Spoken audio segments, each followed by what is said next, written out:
You know those moments in life, the ones that just hit you hard? Oh, yeah. The curveball. Exactly. They feel completely unfair, maybe even like some kind of judgment you don't understand. We've all been there. They can really shake you.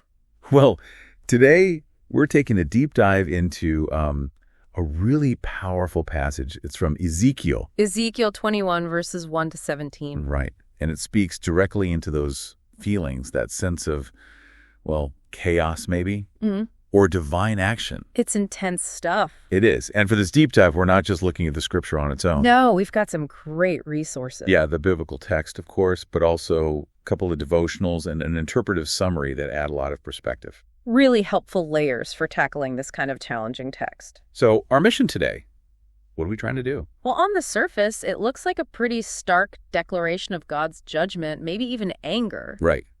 But we want to unpack that because Yeah. when you look closer, these sources suggest something deeper. Something about divine purpose, discipline. And even love, believe it or not. Right at the heart of what sounds really severe. It's definitely not light reading. And maybe before we jump in, it's good to, take a breath. Good point. Our sources actually mention this idea of a quiet time mindset, like Right. pausing, reflecting, asking for understanding. Asking God to help you trust his goodness, find his purpose, even when things feel chaotic. Exactly. Setting that reflective tone helps us see past maybe the initial shock of the words. Okay, absolutely. So let's set the scene. Ezekiel 21, starting at verse 1. God speaking to Ezekiel. Yep. Tells him to prophesy against Jerusalem, against the whole land of Israel. And the language is just, wow. Very direct, no mincing words. He says, "Behold, I am against you and will draw my sword from its sheath." That's verse 3. Chilling imagery. It's not subtle at all. A clear declaration. But here's the bit that really grabs you. And our sources really focus on this. The part in verse 4. Yes. God says he will cut off from you both righteous and wicked. That's the sticking point for a lot of people, isn't it? It really is. It feels like it goes against our whole idea of fairness, of justice. How do our sources help us get our heads around that, both righteous and wicked? Yeah, that phrase definitely makes you pause. But what's interesting is how the sources frame it. They're clear. This isn't random chaos. Okay. It's not arbitrary wrath. They emphasize that God's discipline here is purposeful, not just random destruction. Purposeful. Okay. So what does that mean in practice?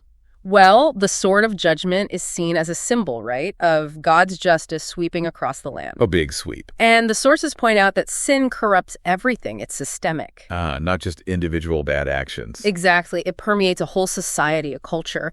So when a community turns away from God, gets tangled in injustice, the consequences aren't like surgically precise. They don't just hit the bad guys. Right. The fallout affects everyone living within that corrupted system, even those trying to live righteously. Like collateral damage almost. Yeah, sort of. Maybe economic collapse, social chaos, loss of security. The sources use an analogy like a forest fire. It impacts the whole ecosystem, not just the dead trees. That makes sense.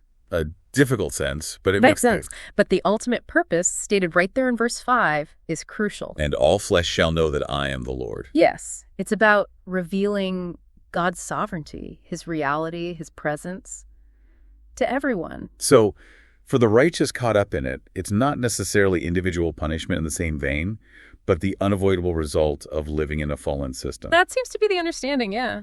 And the weight of this whole message, it's heavy. You see that with Ezekiel himself. God tells him, groan with breaking heart and bitter grief, groan before their eyes. He has to embody the sorrow. Yeah, it's not just delivering bad news. He feels it. It shows the gravity, the human cost. Exactly. It adds that emotional layer. And the description of the sword itself, later in verses 9 to 11. Oh, yeah, that's vivid. A sword is sharpened and also polished, sharpened for slaughter, polished to flash like lightning. Wow. That is not subtle. Definitely not. It's meant to be a stark, undeniable, visceral image. This is serious. This is real. Okay, so it's serious judgment, affecting everyone, but ultimately purposeful. But then there's this really crucial distinction that the sources bring out, especially one of the devotionals, God's discipline, love, not punishment. Okay, what's the distinction? It's connecting this passage to the bigger picture. Ezekiel's warning here. It's not talking about the final end-of-time judgment. Not the book of life being opened. Exactly. It's not about eternal destinies being sealed in this specific moment. Our sources clarify it's about the hardships, the discipline that even faithful people endure in this life within a fallen world. Okay, hold on. That's a huge clarification. It really is. It shifts the focus significantly. So if you're someone whose name's on a Lamb's Book of Life, someone God considers his own, Yeah. these terrible trials, this sort, it's not the final cut. Regret. Then what is it? If it's not ultimate punishment for them, what's God doing? Our sources are really clear here. For God's people, these experiences are framed as discipline, not destruction. Discipline, not destruction. Yeah. One devotional calls it a refining fire to trust God more deeply. A refining fire. Okay. The idea is that these trials are intentionally designed to shape us, to strip away our false sense of security. Things we rely on instead of God. Precisely. And ultimately, to anchor us firmly in His goodness. It's a process. Often painful, yes. Bewildering, even. But aimed at growth. Deeper faith. Exactly. Purification, not annihilation. Wow. That changes how you read this, doesn't it? Yeah. And thinking back to the text, there are those lines. Verse 10 and 13. About despising the rod. Yeah.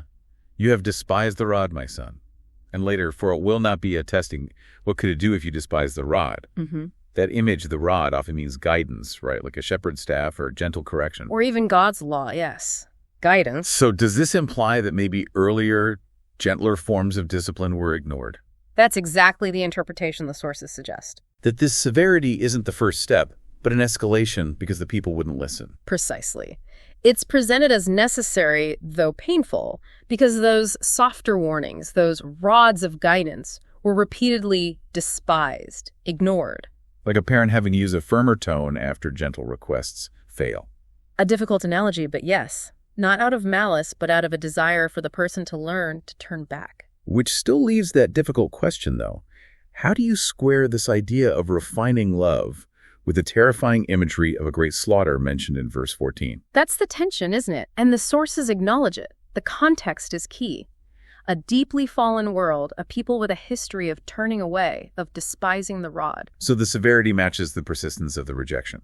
In a sense, but for those who are God's people caught in it, the underlying purpose remains restorative, even if the experience is harsh. Okay, this is where it gets really, really interesting. The sources actually state, quite explicitly, that God's discipline flows from love and leads to restoration. Yeah, that phrase is powerful. It feels almost contradictory. How can something that involves a great slaughter flow from love and aim at restoration? What does that tell us about God? It's a profound paradox, no doubt. And navigating it is key to understanding God's character here. The judgment is real. The consequences of sin are serious. Ezekiel doesn't downplay that. No, definitely not. But even within that harsh reality, the ultimate goal for his people is restoration, not final destruction. It's not about making people suffer just because. There's a point to it. Yes. Our sources emphasize that his discipline actually reveals his goodness, even when we can't see it or understand it at the time. Wow. Reveals his goodness even when it feels terrible. It's a call to trust his character, his wisdom, his redemptive plan, even when his methods seem obscure or painful to us. Which ties right into those reflection questions in the devotionals, doesn't it? Absolutely. They're so relevant for you, the listener. They ask things like, when life feels unfair, do you doubt God's goodness? Or can you try to trust his purpose? And can you see trials as refining rather than just punishment? Tough questions. They really challenge our natural instinct to just want the pain to stop. Yeah, that's the human struggle right there. It is so hard to trust in goodness, to look for a refining purpose when you're right in the middle of the storm. Of course. When life feels like that sword is swinging. Your first reaction is fear or anger or just despair. Completely understandable. But the consistent message from these sources is that God's ultimate desire is that restoration, that deepening of faith, even if the path is incredibly difficult. It's a reminder that growth often comes through the hardest times. Exactly. God's discipline, even when severe, is ultimately about bringing us to rely fully on Him. It's about stripping away the things we cling to. False securities, idols, self-reliance. Anything that keeps us from being, as the sources say, anchored in His goodness. Anchored in His goodness. I like that. There's a prayer in one devotional that captures it perfectly. Refine me through trials and anchor me in your goodness. It's not about dodging the fire, but about what the fire achieves. Purification, strength, drawing us closer to Him. Okay, so let's try and wrap this up. The key takeaway for you, our listener. We've looked at this really challenging passage, Ezekiel 21. Seems like pure judgment at first glance. Right. But digging deeper, with help from our sources, we see this profound paradox. It's a declaration of judgment, yes, but understood through the lens of divine purpose. It reveals a deeper message. Purposeful discipline, refining love, and ultimately restoration for his people. It's definitely challenging scripture, but maybe also incredibly reassuring when you see that deeper layer. I think so. It means that even when life feels like that sort of judgment, for those trying to trust God, it's not necessarily the end. It's an invitation. An invitation to deepen faith, to let trials refine, not destroy, and to really work at anchoring ourselves in God's unchanging goodness and purpose. To look past the what is happening and search for the why behind it. And this deep dive really shows how these ancient texts, when you really examine them carefully, With good resources. offer incredibly relevant insights for navigating life today, for those really tough, confusing times. It's about getting that different perspective, isn't it? Moving beyond just the surface reaction. Absolutely. Which leads to maybe a final thought for you to mull over. Okay.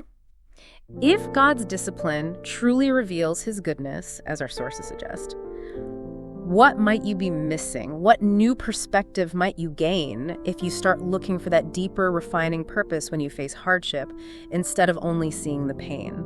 It's a powerful question to sit with. Really reframes how we might experience suffering. It challenges us to trust even when understanding fails us. And on that note, we really encourage you to think about those practical steps mentioned in the sources this week. Those reflection questions, the prayers. Ways to really try and anchor your faith during hard times and actively seek out that deeper purpose.